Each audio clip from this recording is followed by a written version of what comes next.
여름이 가장 깊어가는 계절 5월 가정의 달을 맞이했습니다. 이 가정의 달을 맞이하여 푸른 5월처럼 모든 가정에 주님의 생명이 충만하시기를 주님의 이름으로 축원합니다. 우리 함께 인사 나누겠습니다. 사랑하고 축복합니다. 사랑하고 축복합니다.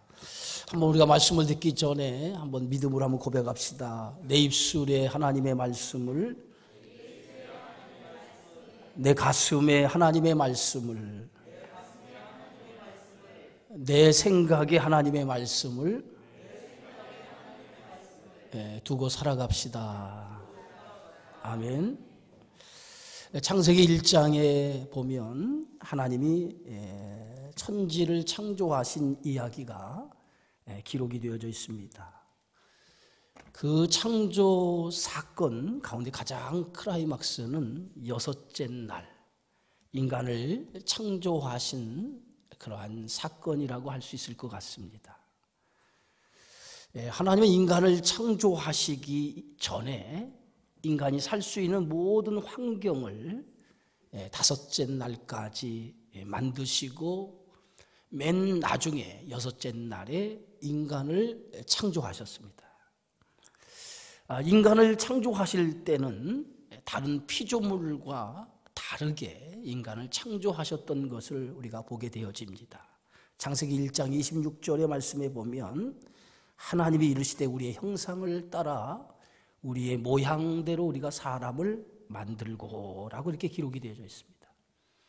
인간을 만들 때는 다른 피조물과 달리 인간을 하나님의 형상을 따라 그리고 하나님의 모양을 따라 이렇게 형상과 모양이라고 하는 그러한 모습으로 인간을 창조하셨다라고 기록이 되어졌습니다. 이것은 인간은 다른 피조물과 다른 존재라고 하는 것을 우리에게 가르쳐주는 그러한 말씀입니다. 그리고 하나님은 인간을 만드시고 얼마나 좋으셨던지 다른 피조물을 만들 때는 좋았더라 이렇게 표현이 되어져 있는데 인간을 만드시고 난 다음에는 하나님께서 그 지으신 것을 보시니 보시기에 심히 좋았더라 라고 이렇게 최고의 감탄사로 최상의 표현으로 하나님께서 인간 창조의 기쁨을 표현하는 것을 보게 되어집니다. 그만큼 인간을 만드신 것을 하나님께서 가장 기뻐하시고 가장 흡족하게 생각하셨다고 하는 것이죠. 하나님이 감탄할 만큼 보시기에 아주 아름다운 존재로 최상급의 감탄사를 할 정도로 인간을 만드신 것, 그것이 하나님의 최고의 작품인 인간이었다라고 하는 것입니다.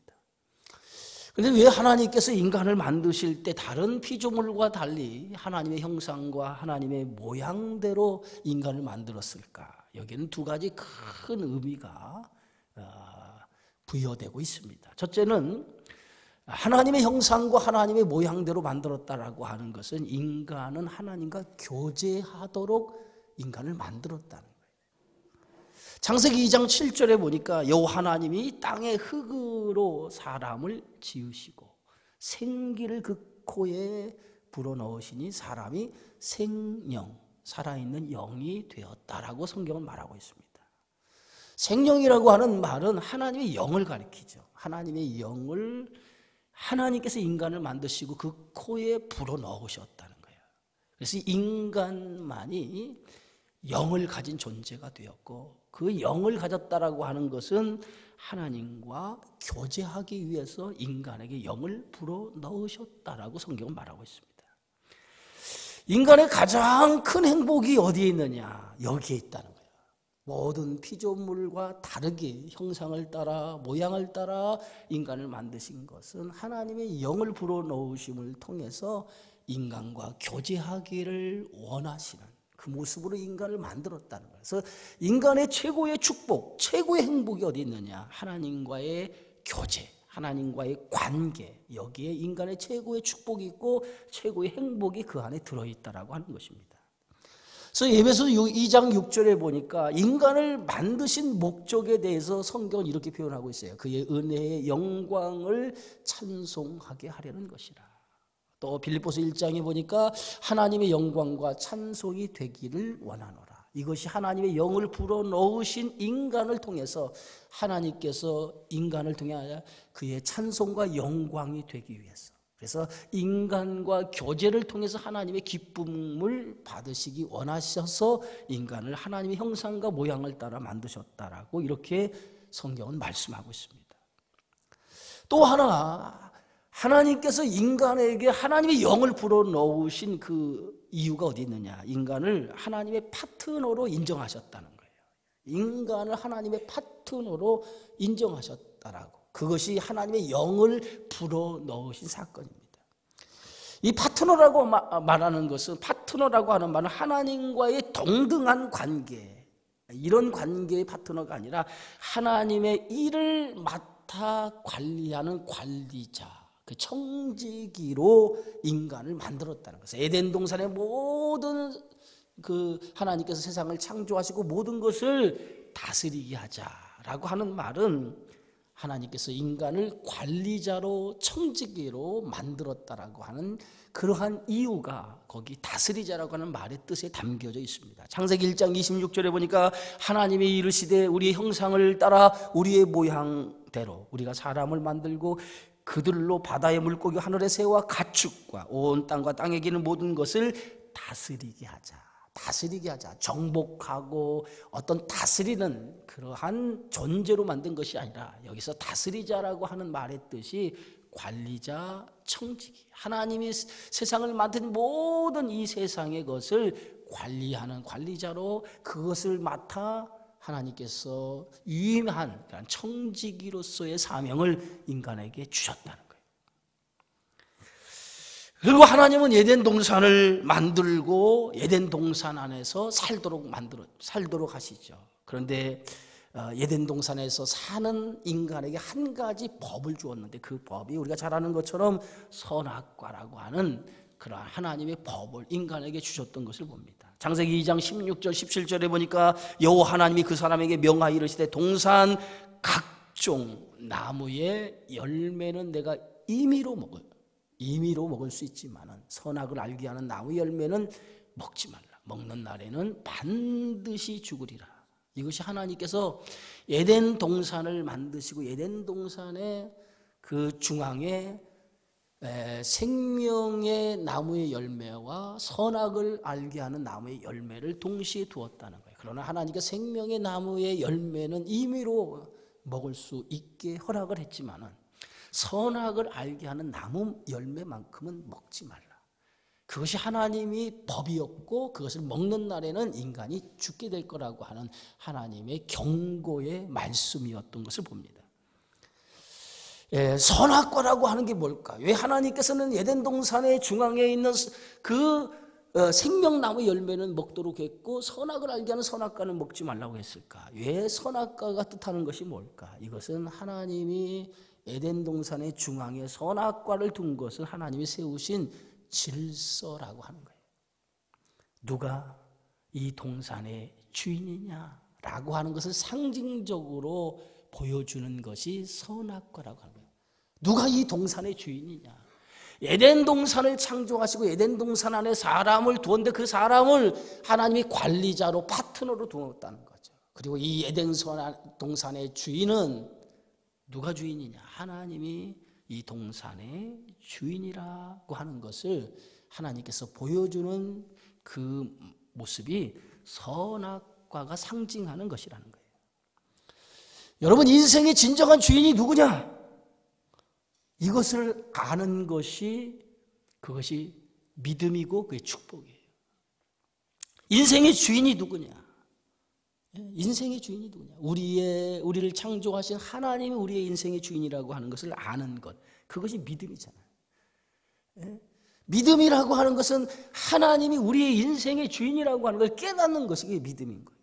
그래서 선악과를 통해 인생의 진정한 주인이 누구냐라고 하는 것을 하나님은 알도록 이렇게 선악과를 만들어 주셨다는 거예요. 그래서 아담과 하와는 이것을 알기 때문에 선악과를 선악과만은 먹질 않았어요. 에덴 동산에 있는 모든 나무의 실과는 그들이 먹었어요. 그러나 하나님이 말씀하신 선악을 알게 하는 나무만큼 먹지 말라고 하니까 그것을 먹지 아니했어요. 그런데 어느 날 사단이 하와에게 찾아오죠. 이렇게 유혹합니다. 창세기 3장 1절에 보니까 하나님이 참으로 너에게 동산 나무 모든 열매를 먹지 말라 하더냐. 참으로 너에게 동산 모든 나무의 열매를 먹지 말라 하더냐. 비슷한 유혹을 하죠. 동산 나무의 모든 나무의 열매를 먹지 말라고 한 적은 없어요. 하나님이. 동산 나무에 있는 모든 열매는 임의로 먹을 수 있지만 단 한 가지 선악과만을 먹지 말라고 했지, 동산 나무의 모든 열매를 하나님이 먹지 말라고는 한 적은 없어요. 근데 사단은 어떻게 유혹합니까? 하나님의 말씀을 변형시키죠. 동산에 있는 모든 나무의 열매를 하나님 먹지 말라고 하더냐라고 이렇게 유혹을 합니다. 하와가 이 사단의 유혹, 뱀의 유혹을 받고 대답을 합니다. 창세기 3장 3절에 기록이 되어 있죠. 동산 중앙에 있는 나무의 열매는 하나님의 말씀에 너희가 먹지도 말고 만지지도 말라. 너희가 죽을까 하노라 하셨다. 동산 모든 나무는 임의로 먹을 수 있지만 하나님의 말씀에 이 선악과만, 동산 중앙에 있는 나무의 선악과만은 먹지도 말고 만지지도 말라. 하나님께서 그것을 먹는 날에는 너희가 죽는다라고 이렇게 하와가 뱀의 유혹에 대답을 하게 되어지죠. 그때 뱀이 하와의 말을 듣고 다시 하와에게 이렇게 얘기하죠. 창세기 3장 5절에 너희는 결코 죽지 아니하리라. 결코 죽지 아니하리라.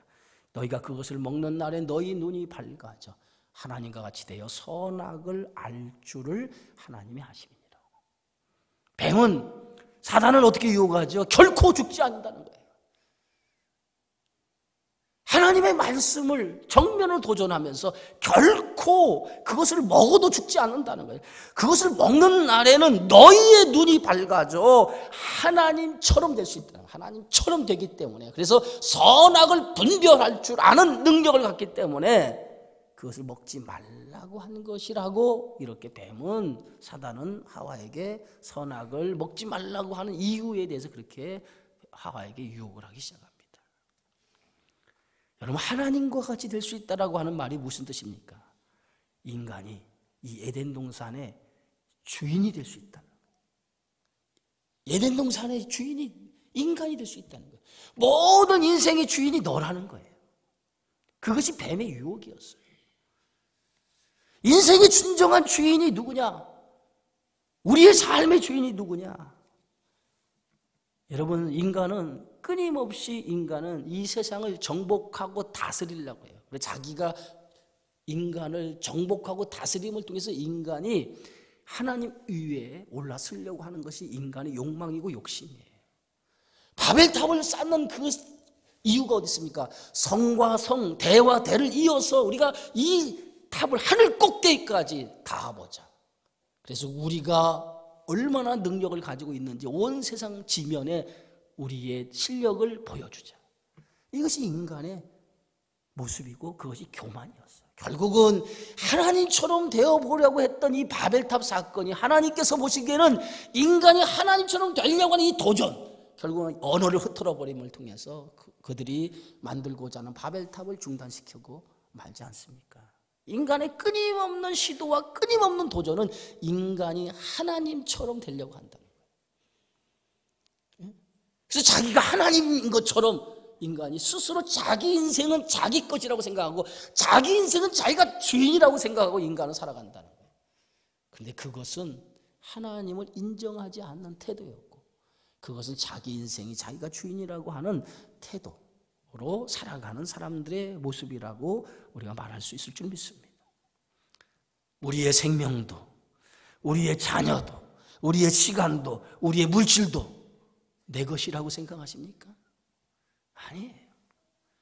생명도, 자녀도, 시간도, 물질도 내 것이 아닙니다. 이것은 하나님이 우리에게 맡겨준 거예요. 하나님이 맡겨준 겁니다. 다 하나님 것이에요. 내가 주인이 아니라 나에게 맡겨주신 것이고, 나는 총직이요, 나는 관리자요, 하나님의 파트너로서 존재하는 거예요.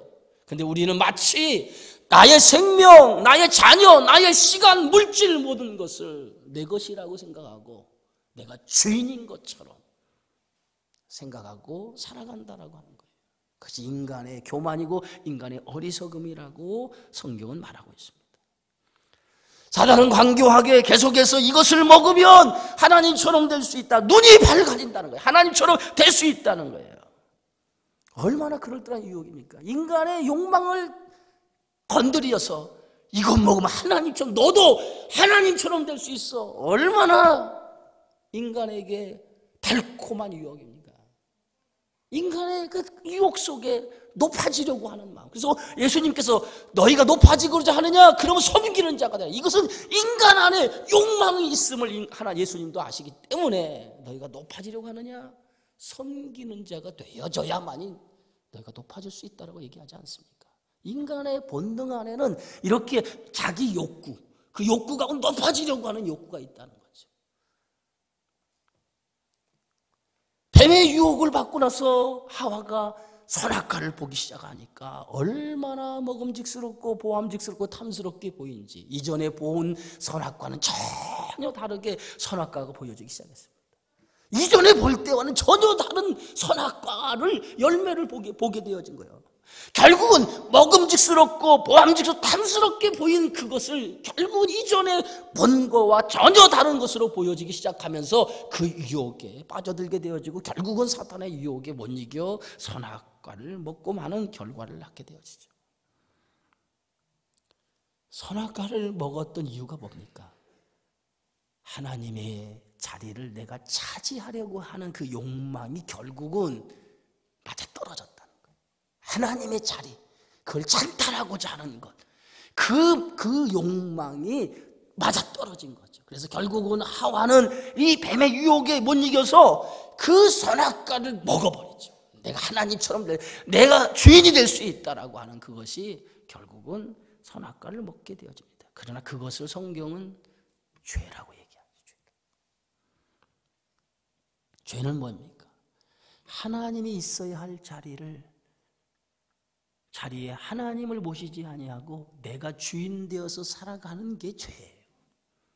그렇잖아요. 하나님이 있어야 할 자리를 내가 그 자리를 차지해서 살아가는 게 죄인 거예요.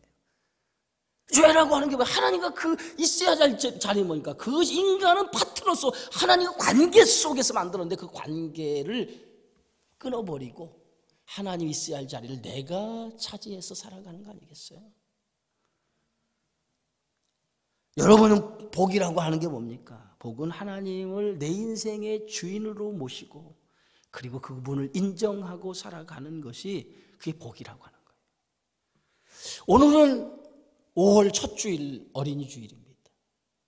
어린이 주일을 맞이하면서 잠언 22장에 보면 마땅히 행할 길을 아이에게 가르치라. 그리하면 늙어도 그것을 떠나지 아니하리라. 마땅히 행할 길을 가르치라. 행할 길을. 여러분, 길이라고 하는 게 뭡니까? 길은 그 사람이 살아가는 삶의 방식을 가리켜서 성경은 길이라고 얘기합니다. 어떤 삶의 방식을 가지고 인생을 살아가느냐, 그게 그 인생에 살아가는 방식이 길이라고 하는 거예요. 그래서 예수님이 이렇게 얘기하죠. 내가 곧 길이요 진리요 생명이니라. 어떤 인생을 살아가느냐, 제각기 인생을 살아가는 방식이 다 다릅니다. 그것이 바로 성경은 그 인생을 살아가는 방식을 길이라고 표현하고 있는데, 오늘 잠언 22장에 마땅히 행할 길을, 어떻게 살아가는 길이 바른 길인가를 아이에게 가르치라. 이것이 성경의 교훈이에요. 어떻게 살아가는 길이 가장 복된 길일까요? 성경은 마땅히 행할 길을 자녀에게 가르치라고 하는 거예요. 마땅히 행할 길을 자녀에게 가르치라는 거예요. 마땅히 행할 길을 가르치라. 마땅히 행할 길이 어디, 마땅히 행할 길이라고 하는 게 무엇입니까? 하나님을 주인으로 인정하고 살도록 만들어주라는 거예요. 너의 인생의 주인이 누구냐? 인간은 끊임없이 자기 욕망을 가지고 그 욕망 속에 살아가는 존재가 인간인데, 그 욕망 속에 살아가는 그 인간 안에 오늘 너의 인생의 주인이 누구냐? 하나님이라고 하는 것을, 하나님의 주권을 인정하고 살아가도록 가르치라는 거예요. 그것이 인생에 살아가는 참된 길이라고 성경은 말씀하고 있어요. 신명기 6장 4절에 보니까 우리가 유명한 신명기 전체의 주제의 말씀이라고 여기는 유명한 말씀이 기록이 되지 않습니까? 이스라엘아 들어라. 우리 하나님 여호와는 오직 유일하신 여호와시니 너는 마음을 다하고 뜻을 다하고 힘을 다하여 내 하나님 여호와를 어떻게 하라고요? 사랑하라.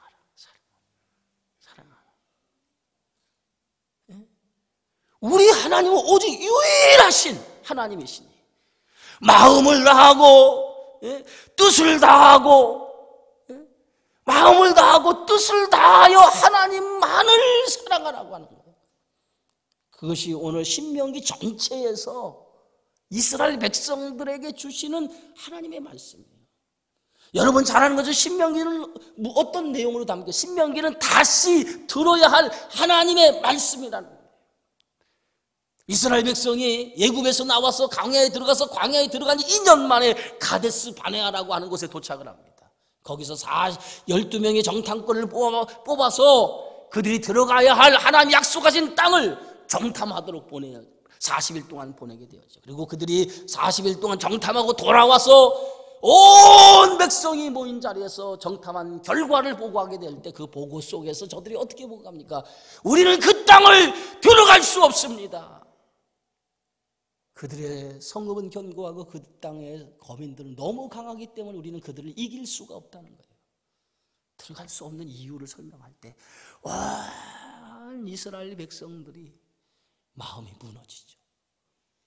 밤새 통곡하며 마음이 무너지면서 우리가 가나안 땅에 들어가지도 못할 그 땅을 여기까지 인도했느냐. 결국은 그 원망과 불평의 소리가 하나님 귀에 들렸고 하나님께서는 그 원망과 불평의 그 대가로 40일을 1년을 하루를 쳐서 40년을 딜레이시키는 결과를 낳도록 만들었던 것을 보게 되죠. 그리고 다시 저들이 38년 만에 가데스 바네아라고 하는 곳에 도착을 합니다. 두 번째 도착을 하죠. 그때 모세가 모압 평지에서 가나안 땅을 마주보고 있는 그 때에 이미 모세의 나이는 늙었고 마지막 숨을 거두기 전에 3편의 설교를 남겨놓았는데 그 3편의 설교를 기록한 책이 신명기의 말씀이에요. 그 3편의 설교 속에서 모세가 하고자 하는 얘기가 어떤 얘기입니까? 다시 하나님의 말씀을 들으십시오. 하나님이 어떻게 우리에게 말씀하고 있는지 다시 귀를 기울여 마음을 열고 하나님이 어떻게 우리에게 말씀하고 있는지 그 생명의 말씀을 들으셔서 그 말씀을 붙들어야 우리가 살 수 있습니다. 그리고 그들에게 다시 하나님의 말씀을 들려주는데 그 말씀의 주제가 오늘 신명기 6장의 말씀이에요.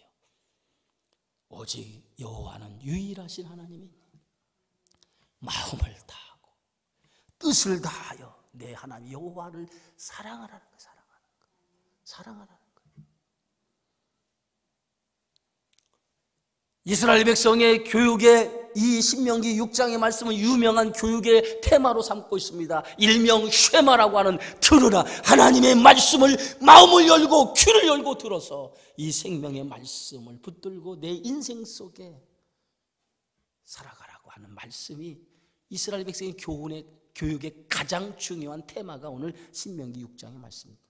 하나님을 사랑하라. 하나님을 사랑하라고 하는 말은 하나님이 내 인생의 주인임을 인정하고 살아가라고 하는 뜻이 되어지는 줄 믿습니다. 다윗은 시편 23편에서 자신의 인생의 주인이 여호와임을 이렇게 고백하잖아요. 여호와는 나의 목자시니 내게 부족함이 없으리로다. 그가 나를 푸른 풀밭에 누이시며 쉴만한 물가로 인도하시는도다. 내 영혼을 소생시키시고 자기 이름을 위하여 의의 길로 인도하시는도다. 내가 사망의 음침한 골짜기로 다닐지라도 해를 두려워하지 않을 것은 주께서 나와 함께 하시니라. 주의 지팡이와 막대기가 나를 안위하시나이다. 주께서 내 원수의 목전에서 내게 상을 차려주시고 기름을 내 머리에 부르셨으니 내 잔이 넘치나이다. 내 평생에 선하심과 인자하심이 반드시 나를 따르리니 내가 여호와의 집에 영원히 살리로다.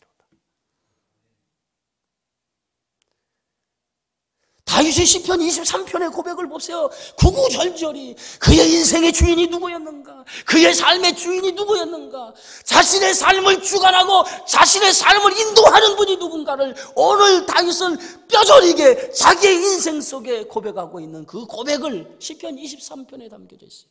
시편 18편에 여호와는 나의 시민이 내가 여호와를 사랑하나이다. 그는 나의 반성이시요 그는 나의 산성이시요 그는 나의 피할 바이시요 그는 나의 요새이십니다. 이것이 다윗의 인생 속에 경험한 신앙의 고백 아니겠어요? 하나님이 어떤 분이에요? 하나님은 내 인생의 주인이라는 거예요. 그래서 하나님이 내 인생의 주인 되어지기 때문에 나는 부족함이 없는 인생을 살아가고 있다. 여러분의 인생에 하나님이 여러분의 인생의 목자가 되시고 여러분의 인생의 주인이 되시는 것을 여러분 믿으십니까? 하나님이 우리의 인생의 목자가 되고 우리 인생의 주인이 된다라고 하는 것은 그분이 내 인생을 책임져주는 삶으로 이끄시는 하나님이시라고 하는 것을 우리는 고백하며 그분을 인정하고 살아가는 신앙이라고 말할 수 있다고 하는 것이죠. 자녀가 정말 행복하게 살기를 원하십니까? 여러분의 자녀가 정말 행복한 삶을 살아가기 원하십니까? 그렇다고 하면 하나님의 주권을 인정하고 살도록, 하나님이 그의 인생에 너의 인생의 주인이 여호와 하나님이심을 인정하고 살도록 가르치시기를 바랍니다. 대부분 성도들이 자녀들을 양육하면서 성공하기를 원해요. 잘 되기 원합니다. 출세하기 원해요. 그러나 성공보다, 출세보다 더 중요한 게 뭡니까? 행복한 삶을 사는 거예요. 우리는 뭔가를 놓치고 있어요. 출세하면, 성공하면 행복한 인생을 살아가는 거라고 생각하는데, 출세하고 성공하는 거하고 행복한 인생을 사는 거하고는 전혀 다른 문제입니다. 출세한다고 성공한다고 해서 그 인생이 행복한 인생을 사는 것은 아니에요. 그런데 많은 부모들은 우리 자녀들이 출세하기 원하고 성공하기 원합니다. 정작 중요한 것은 행복해지는 삶을 살아가는 것, 여기에 별로 생각하지 않는다는 거예요. 자녀가 행복해지는 삶은 이 세상 안에 있는 게 아니라 하나님 안에 있는 거예요. 하나님. 인간의 불행은 안식이 깨어짐을 통해서 인간의 불행이 찾아왔기 때문에 예수님의 부활을 통해서 너희에게 평강이 있을지어다. 평강은 인간에게 주어진 최고의 축복이고 그것은 그리스도 안에서 이루어지는 축복인 줄 믿습니다. 내가 주는 물은 세상에서 주는 물과 같지 아니하니 내가 주는 물을 마시는 자는 영원히 목마르지 아니하리라. 이것이 주님이 사마리아 여인에게 주신 생명의 말씀 아닙니까? 출세하기보다는, 성공하기보다는 자녀가 행복해지는 삶을 여러분은 원한다고 하면 그 행복이 하나님 안에 있음을 여러분 가르치시길 바랍니다. 시편 37편 5절에 6절에 성경은 이렇게 말합니다. 너의 길을 여호와께 맡기라. 너의 길을 여호와께 맡기라. 그를 의지하면 그가 이루시고 내 의를 빛같이 나타내시며 내 공의를 정오의 빛같이 하시리로다. 하나님, 우리의 인생을 하나님께 맡기며 살아가는 인생이 되도록 가르치라고 하는 말씀 아닙니까? 탈무드에 보면 유대인의 교육 방법 가운데 하나가 물고기를 잡아주면 하루를 살 수 있지만 고기를 잡는 방법을 가르쳐주면 평생을 살 수 있다라고 하는 격언이 있어요. 물고기를 잡아주면 하루를 살 수 있지만 물고기를 잡는 방법을 가르쳐주면 평생을 살아갈 수 있다는 거예요.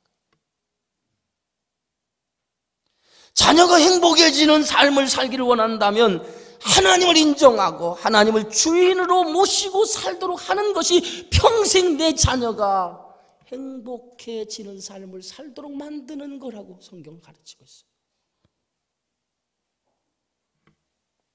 하나님을 사랑하게 되어지면 하나님은 우리에게 약속하신 것이 하나 있어요. 그 약속이 뭡니까? 시편 118편 6절이에요. 여호와는 내 편이 되신다라고.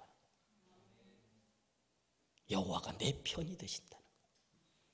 하나님을 사랑하면 내가 너의 편이 될 거라는 거예요. 하나님이 내 편이 되신다라고 했을 때 그 편이 된다라고 하는 게 뭡니까? 어떠한 상황에도 어떠한 환경에서도 하나님이 나를 편들어 준다라고 하는 말씀이에요. 이것처럼 힘이 되는 말씀이 어디 있습니까? 이것처럼 위로가 되는 말씀이 어디 있습니까? 이것처럼 우리의 삶에 능력이 되는 말씀이 어디 있습니까? 편들어 주는 사람이 있다고 생각해 보세요. 내가 어떤 곤고한 자리에, 어떤 낙심한 자리에, 어떤 절망의 자리에 있을 때 내 편이 되어서 나를 응원해주고 있는 사람이 있다라고 생각해 보세요. 얼마나 그 사람은 그 곤고한 가운데도 그 어려운 가운데도 힘이 되겠습니까? 그런데 우리의 인생을 살아가는 우리에게 편들어 주시는 분이 있는데 그분이 사람이 아니라 하나님이시라면, 전능하신 하나님이 내 인생을 편들어 주신다면 얼마나 행복하겠어요. 얼마나 좋겠어요. 내 부모가 나를 편들어 주는 것도 내가 힘이 되는데 내 부모보다 더 큰 능력 되신 만왕의 왕이신 만군의 주 되신 하나님이 나를 편들어서 내 인생을 붙들어서 내 인생을 이끌어 가겠다라고 말씀하는데 얼마나 이 말씀이 힘이 되고 얼마나 위로가 되고 능력이 됩니까? 하나님을 사랑하는 사람, 하나님은 내 인생을 편들어 주겠다고 말씀하시는 것을 기억하시기 바랍니다. 하나님을 주인으로 인정하고 사시기를 주의 이름으로 축원합니다. 여러분 자녀들에게 행복한 삶을 살기를 원한다면 여러분 자녀들에게 하나님을 내 인생의 주인으로 모시라고 말하십시오. 가르치십시오. 그리고 그 하나님을 섬기며 살도록 이끌어 주기를 주의 이름으로 축원합니다. 또 하나 하나님은 우리를 만드신 목적이 하나 있어요. 그 목적이 뭔지 아세요? 하나님의 영을 우리에게 불어넣으신 이유는 우리와 교제하기 위해서 만들었다는 이 말의 뜻은 우리와 함께 하나님은 예배를 통해서 영광을 받으시기 원하신다라고 하는 거예요. 에베소 1장 12절에 있는 말씀처럼 이는 우리가 그리스도 안에서 처음부터 바라던 그의 영광과 찬송이 되게 하려 하심이라고 하는 말씀처럼 우리를 만드신 그 이유, 그리고 우리에게 하나님의 모양을 따라 하나님의 형상을 따라 하나님의 영을 주신 것은 하나님과의 관계 속에서, 예배 속에서 살도록 우리를 만드셨다는 거예요. 인간은 예배를 드릴 때 가장 행복이 그 안에서 오고, 그리고 예배를 드릴 때 하나님의 영광을 받으시고 그 예배를 통해서 우리의 모든 영혼이 충만하게 채워지는 줄 믿으시기 바랍니다. 그래서 예배를 드리면 그 예배가 우리의 모든 슬픔과 모든 아픔과 모든 힘든 것이 예배를 드림을 통해서 다 사라지기 시작해요.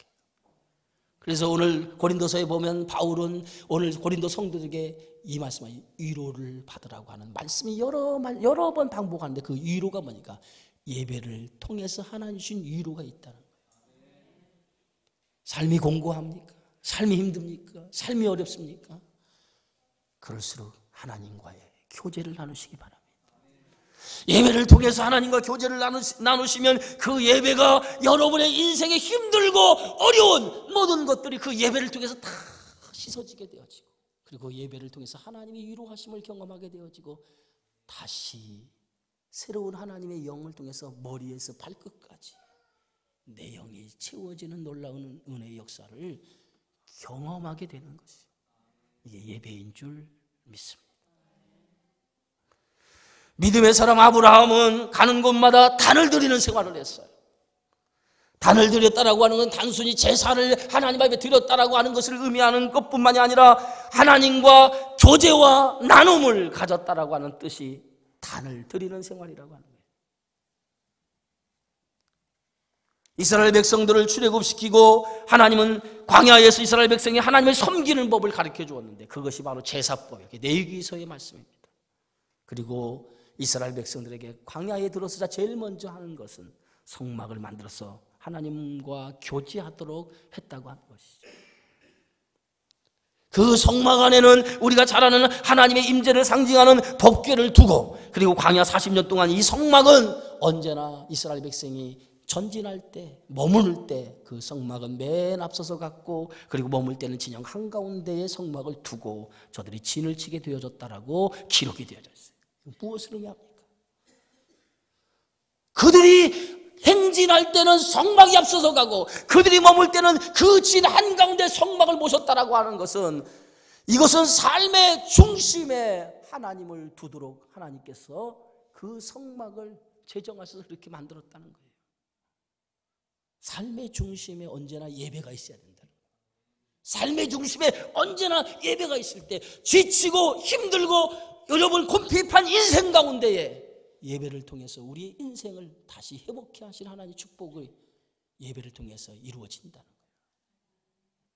여러분 자녀들이 어떠한 삶을 지금 살아가고 있습니까? 예배 자리로 인도하십시오. 예배 자리로 인도하세요. 여기서 새로운 하나님의 은혜로 새로워져서 그들이 가지고 있는 많은 아픔들, 많은 어려움들, 많은 인생을 살아가면서 시작되는 그 고민들이 예배를 통해서 하나님이 주시는 성령의 영을 통해서 그의 영이 치료받게 되어지고 그의 영이 새롭게 하나님의 영을 통해서 새로워지는 놀라운 은혜를 경험하게 되어지리라 믿습니다. 그게 예배예요, 예배. 사단은 언제나 우리가 예배의 자리에 들어가지 못하도록 세상의 자리에 있는 것이 더 행복하게 유혹을 하죠. 왜? 어둠의 영이 그를 지배해야 되기 때문에 사탄이 그렇게 만들어요. 그러나 우리는 어떻게든지 우리 자녀들이 예배의 자리에 들어와서 하나님의 영의 만지심을 경험하도록 해야 돼요. 그것이 우리가 해야 될 일인 줄 믿으시기를 바랍니다. 예배는 우리 마음의 중심에 하나님을 두는 것입니다. 예배를 통해 우리가 하나님의 영광을 돌리고 하나님과 교제하는 것입니다. 정말 우리 자녀들이 행복한 삶을 살기 원한다면 예배자로서 하나님 앞에 설 수 있도록 여러분들이 가르쳐야 될 줄 믿습니다. 오늘 본문은 가나안 정복을 마친 여호수아가 죽기 직전에 모든 이스라엘 백성, 이스라엘 장로들과 수령, 재판장, 관리, 지도자들을 불러 세겜에다 불러다 놓고 마지막으로 그들에게 유언처럼 남긴 말씀이 오늘 여호수아 24장의 오늘 본문의 말씀입니다. 오늘 여호수아는 오늘 본문의 말씀 속에 이렇게 시작하고 있습니다. 그러므로 이제는 여호와를 경외하며 온전함과 진실함으로 그를 섬기라. 너희 조상들이 강 저쪽과 애굽에 섬기던 신들을 치워버리고 여호와만을 섬기라. 만일 여호와를 섬기는 것이 너희에게 좋지 않게 보이거든 너희 조상들이 강 저쪽에서 섬기는 신들이든지 또는 너희가 거주하고 있는 아모리족 속의 신들이든지 너희가 섬길 자를 오늘 택하라. 그러나 오직 나와 내 집은 여호와를 섬기겠노라. 가나안 정복을 다 마치고 나서 여호수아는 모든 이스라엘 백성들의 지도자를 모아놓고 그들에게 오직 나와 내 집은 여호와를 섬길 텐데 너희가 어떻게 할 거냐? 여호수아의 말을 듣던 모든 백성들이 이렇게 고백한다. 우리가 결단코 여호와를 버리고 다른 신들을 섬기지 아니하겠습니다. 이것이 온 백성들이 여호수아의 마지막 고별 설교를 듣고 우리가 결단코 여호와를 버리고 다른 신들을 섬기지 않겠다고 그들이 맹세를 하기 시작하죠. 그런데 그 맹세한 이들이 한 세대가 지나갑니다. 그런데 한 세대가 지나가서 어떠한 모습으로 나타난지 아십니까? 사사기 2장 10절에 보면 이렇게 기록됐어요. 그 세대의 사람도 다 그 조상들에게도 돌아갔고 그 후에 일어난 다른 세대는 여호와를 알지 못하며 여호와께서 이스라엘을 위하여 행하신 일도 알지 못하다. 얼마나 비참한 일이 났습니까? 한 세대가 지나가니까 그 한 세대가 지나간 그 한 세대 만에 그들이 하나님을 알지 못했다는 거예요. 얼마나 비참한 일이 일어났습니다. 하나님을 알지 못하는 것뿐만 아니라 하나님이 행하신 일조차 그들은 알지 못했다는 거예요. 어떻게 한 세대가 지났는데도 불구하고 한 세대가 지난 그 이후에 어떻게 하나님을 알지 못하고 하나님의 행한 일도 알지 못했을까요? 왜 그랬을까요? 누구의 책임입니까? 누구의 책임일까요? 여호와를 전하지 않았기 때문에, 가르치지 않았기 때문에 생겨진 일 아니겠어요? 저는 요즘 이런 고민해요. 우리 세대가 지나가면 과연 우리 자녀들의 신앙은 어떻게 될까?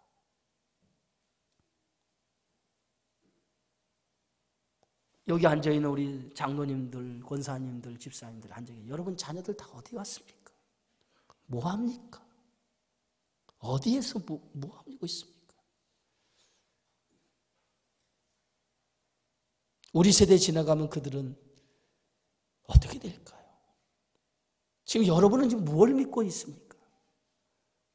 하나님의 살아계심을 믿습니까?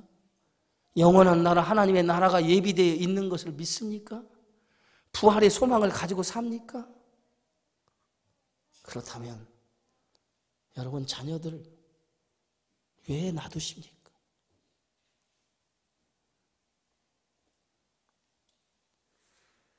부모들은 신앙생활 하는데 자녀들은 신앙생활 하지 않는 자녀들, 한 세대가 지나가고 나니까 여호와를 알지 못하는 세대가 등장하고 하나님의 행하신 일들조차 기억 못하는 세대가 등장한다고 하는데 이것이 과연 누구의 일이고 누구의 문제이겠습니까?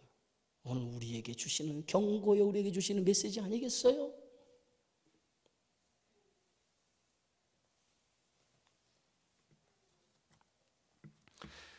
다른 것은 다 양보해도 괜찮습니다. 다른 건 다 양보해도 괜찮아요. 신앙생활만큼은 양보하면 안 돼요. 영원히 사는 문제이기 때문에 그렇습니다. 다른 건 다 내줘도 돼요. 그러나 신앙생활만큼은 절대로 물러서거나 양보해서는 안 됩니다. 이것은 단호하게 생명을, 영원히 사는 생명을 얻는 일이기 때문에 이것만은 우리가 철저하게 지키고 살아가야 될 줄 믿습니다. 사랑하는 성도 여러분, 인생의 주인은 내가 아닙니다. 하나님 우리의 인생의 주인입니다. 가장 귀한 복은 영원히 잘 되는 거 아니겠어요? 마음과 뜻과 정성을 다해 하나님을 사랑하는 자녀, 참된 인생의 길이 하나님 안에 있음을 가르치시는 여러분 되어지기 바랍니다. 바른 길을 가르쳐주는 것은 부모의 책임이에요. 우리의 책임이에요. 우리 자녀들이 인생의 바른 길을 양육하는 거, 그게 우리의 기도 제목 아닙니까?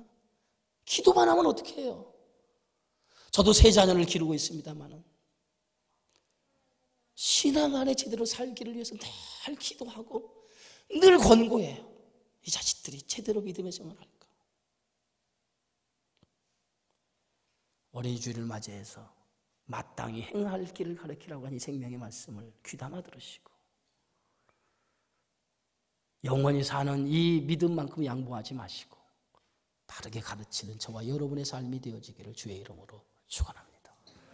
고마우신 하나님 감사합니다. 오늘도 어린이 주일을 맞이해 우리에게 주신 생명의 말씀을 잘 가슴에 새겨 영원히 사는 이 생명의 문제만큼은 양보하지 아니하고 마땅히 행할 길을 가르치라고 하는 이 주의 말씀 앞에 순종하는 저희 모두가 되어지게 하여 주옵소서. 예수님의 이름으로 기도하옵나이다. 아멘.